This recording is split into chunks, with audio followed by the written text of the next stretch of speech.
todas las raíces que nutren. 每一位粮食英雄都发挥着重要作用。 Nous devons nourrir le monde. È giunto il momento di risollevarsi. Together, we can make a difference. To lives and communities everywhere. Нам нужна устойчивая природоственная система.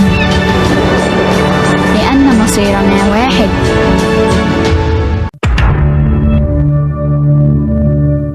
Hey everyone, I am Diana Rosabel and I will be your instructor for today. So for today's discussion, we will going to tackle about global food security. But wait, do you have any idea what food security is? Or when we can say that a household is food secured? At the end of this chapter, you will analyze the concept model of food security. Food security has two common definitions. According to Food and Agriculture Organization, food security exists when all people at all times have physical, social, and economic access to sufficient, safe, and nutritious food to meet their dietary needs and food preferences for an active and healthy life. According to USDA, food security is the ready availability of nutritionally adequate and safety food. So, in short, food security is the availability of food and one's access to it.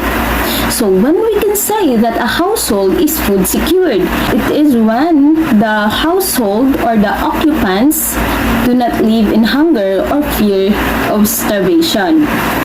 Did you ever wondered when you were a child how many people or country live in hunger? Well, the GFSI considers the issue of food affordability, availability, quality, safety, natural resources, and resilience across the set of 113 countries. The index is a dynamic quantitative and qualitative benchmarking model constructed from 34 unique indicators that measures the drivers of food security across both developing and developed countries. This category assesses a country's exposure to the changing climates, its susceptibility to natural resource risk, and how the country is going to adapt this risk. In short, the GFSI is the one who first examined these factors. So let's proceed to the model of food security. When we say availability, it is ensured when there is a reliable supply of food of sufficient quantity and quality. It is dependent on domestic production, import, and etc. When we say access, it is ensured when individuals and households have adequate resources to obtain appropriate food. It is dependent on political, economic, social factors, affordability, and etc. When we say stability, it is ensured when there is a permanent and durable access to food. It is dependent on maintenance of all three pillars over time, no risk or loss of supply due to economic, political, or environmental factors. When we say utilization, it is ensured when food is nutritious and can be adequately metabolized and used by the body. It is dependent on food safety, food quality, nutritional knowledge, clean water, sanitation, and etc. Hi everyone! You might be thinking, what topic am I delivering today? Stop it and start listening to me. If you would lend me your ears, then I would greatly deliver it clear. Now let's go back to the topic. Do any of you know what are the factors influencing the global food security? And does any one of you know the meaning of food security? Food security is defined as the physical and economic access to the sufficient food to meet the dietary requirements for a productive and healthy life. As the name suggests, it secures you to obtain the right amount of food that would help you to live a life where you are in a good condition. An example of food security is what you see in your school. What do you see in your school? Yes, school lunch programs.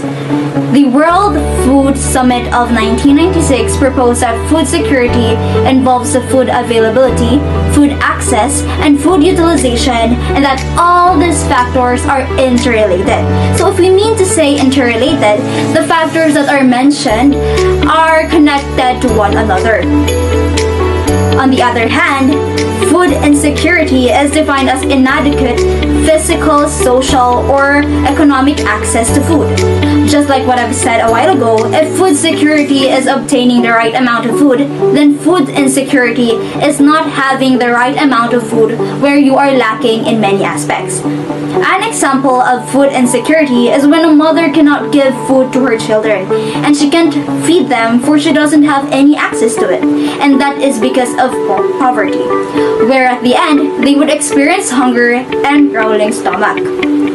Achieving food security, one of the vital sustainable development goals along with adequate nutrition, is a basic necessity since an undernourished or hungry population hampers economic productivity.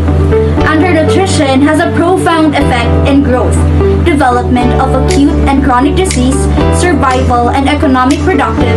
So it is really important to obtain food security for the reason that it is a need of every one of us to be physically fit, and becoming an undernourished person or experiencing being famished can give a large impact to the economic productivity of a certain country.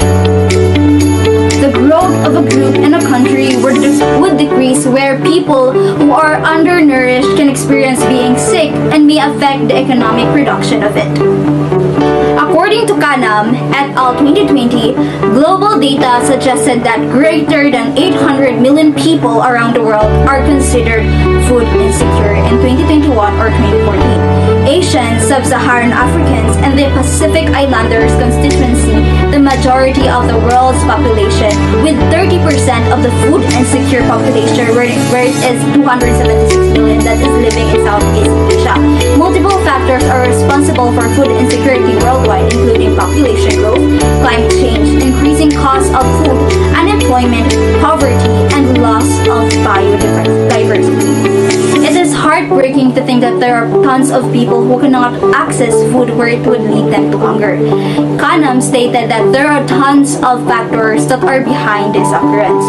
The concept of food insecurity is complex and goes beyond the simplistic idea of a country's inability to feed its population. So it is stated here that the concept of food is going outside about where it is wide and it is hard to understand.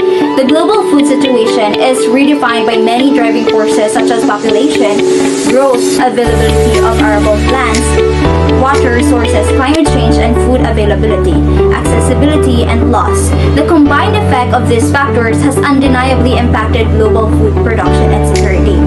According to Primanan 2011, in this globalized era of the 21st century, many determinants of food security are transboundary and require multilateral agreements and actions for an effective solution.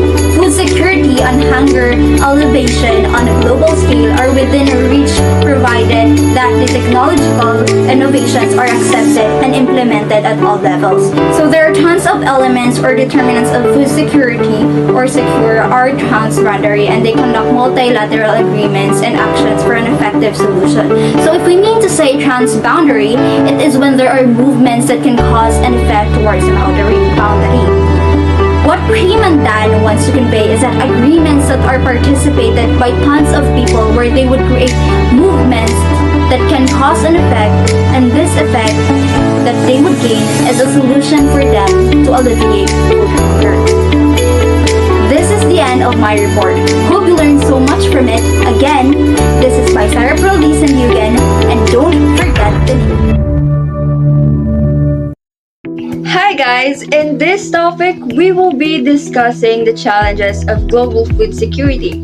But before we start, let me ask you a really quick question. Kumain na ba kayo? Yes? No? Well, for those who answered no, let me tell you something. Did you know that hunger is one of the main concerns as to why the world is facing a problem in food security? Despite having enough food to feed everyone on the planet, there is still approximately 1 billion people, or 16% of the global population, that suffers from chronic hunger. Food security occurs when all people are able to access enough safe and nutritious food to meet their requirements for a healthy life in ways that the planet can sustain into the future.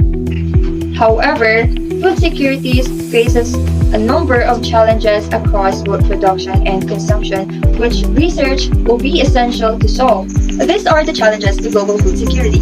Food price volatility, energy biofuels, population growth and demographic changes, land and water constraints, climate change, and conflicts.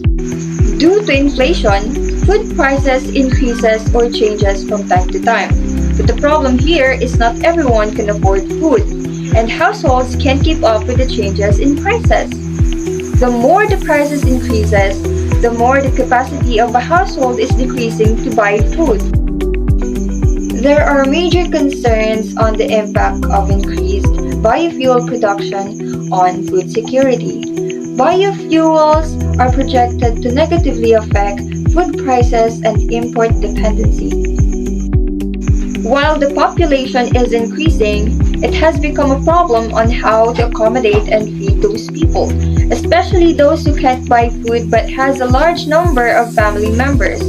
The more the population is increasing, the more we consume our resources and production resources. Many agricultural products and livestock depends on the availability of land and water supply. Now, according to different studies, in a matter of time, the source of land and clean water will be one of our concerns as there will be a shortage of supply. This will affect everyone, especially the poor. To continue the topic, the biggest challenge in accessing food in the Philippines is the lack of income due to unemployment. Did you know those who reported food insecure in this area cited lack of income were estimatedly 37%, lack of a regular job 18%, and droughts and natural calamities 12% as main reason for going hungry. And in the Philippines, as of December 20, 2022, 62.1% in every 6 to 10 Filipino households experienced hunger in 2020.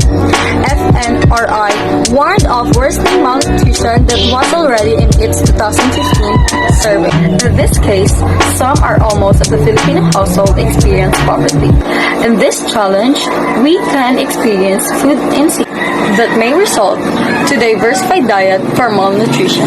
And now, if we have that kind of challenges, we also have that solution that we can get rid of the challenges and be better.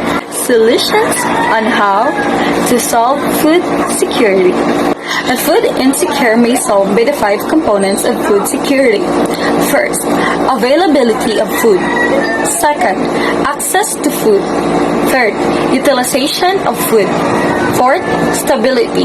And fifth, malnutrition. To improve food security, there needs to be training on the importance of diversified diet for better nutrition. We live in a globalized world. People, places, and economies are increasingly interdependent and interconnected. Ongoing global challenges are impacting all. Solutions require thinking and acting beyond national borders. Young people want an education that is relevant to their world and aspirations. Global citizenship education. What comes in your mind if you talk about? Why does it matter? Global citizenship nurtures personal respect and respect for others.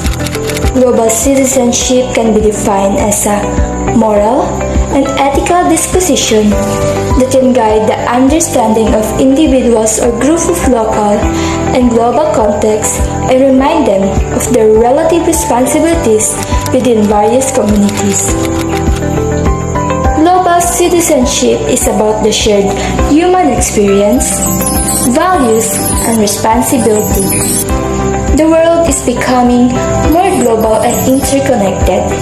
Connection across culture is crucial in fostering empathy on a global scale. Global citizens build bridge, mitigate risk, and safeguard humanity. The more we knew about each other, the more likely we would ensure peace, progress, and prosperity. Wherever we come and wherever we live, we are here together. Global citizens are crucial because they understand both global and local contexts. A global citizen living in an emerging world community has moral, ethical, political, and economic responsibilities. To be an effective global citizen, young people need to be flexible, creative, and proactive. A global citizen is someone who sees themselves as part of an emerging sustainable world community and whose actions support the values and practices. The idea that everyone has civic responsibilities to the world as a whole rather than just their own communities or countries. So by broadening one's personal horizon through global learning, one can effect more meaningful change on both a small and large scale. What if education taught us about peace? Good day. So today I am going to discuss a task that assigned for me to tackle was all about, are you a global citizen? Number 1. You must understand we were born of this world. Every life has two bookends, the day we were born and the day we die. We do exist in this world with purpose. And the main purpose of our existence is to live with peace and serve God, learn, work, and help people. Number 2, you must protect our country, the world when we called upon to do so. We can protect our country through our rights. To protect our country, we should serve and protect our citizens by working to Number 3, stand up and defend against the injustice we see. We all know that nowadays, many people died without justice. It's because of unfair treatment, in which the rights of a person or group of people are being ignored. So as an individual, I can stand up and defend against injustice by being honest and speaking up if ever I witness a person who is getting abused or harassed in public. Number 4, understand the interconnectedness. Understanding interconnectedness captures how forces of globalization have connected our world economically, socially, culturally, and politically. Number 5, respect and value diversity. We should respect and value people from a range of different social and ethnic backgrounds. We should be fair or equal even though we have different culture and beliefs. Number 6, take action in meaningful ways. To make my actions as a global citizen, I begin with my purpose and understand deeply my concepts on how to work and take an action. I will do and process something to achieve an aim. Good day, everyone. Our topic for today is all about ethical obligation of global citizenship. Ethics of global citizenship are the principles which help citizens overcome these problems, building rapport with one another, maintaining peace and stability in realizing justice and equality among people from different cultures. A global citizen is an individual who is aware of the world and has a sense of their role in it. And also a global citizen has rights and responsibilities in relation to his or her membership of our world community. And that's why we all have an obligation as a global citizen. We all have the responsibility to understand one's own perspective in those of others, to protect the principles of cultural diversity, to make connection and build social working relationships with people from other countries and cultures. Global citizen has an understanding of how the world works. economically, politically, socially, culturally, technologically, and environmentally. And we must all take responsibilities in our every actions that we make. Hello, have a good day. I am Rex Melendres. There is some example of ethical obligation of global citizenship. 1. Ethics of global citizenship are the principle which help citizens overcome these problems, building rapport to one another, maintaining peace and stability, realizing justice and equality among people from different cultures.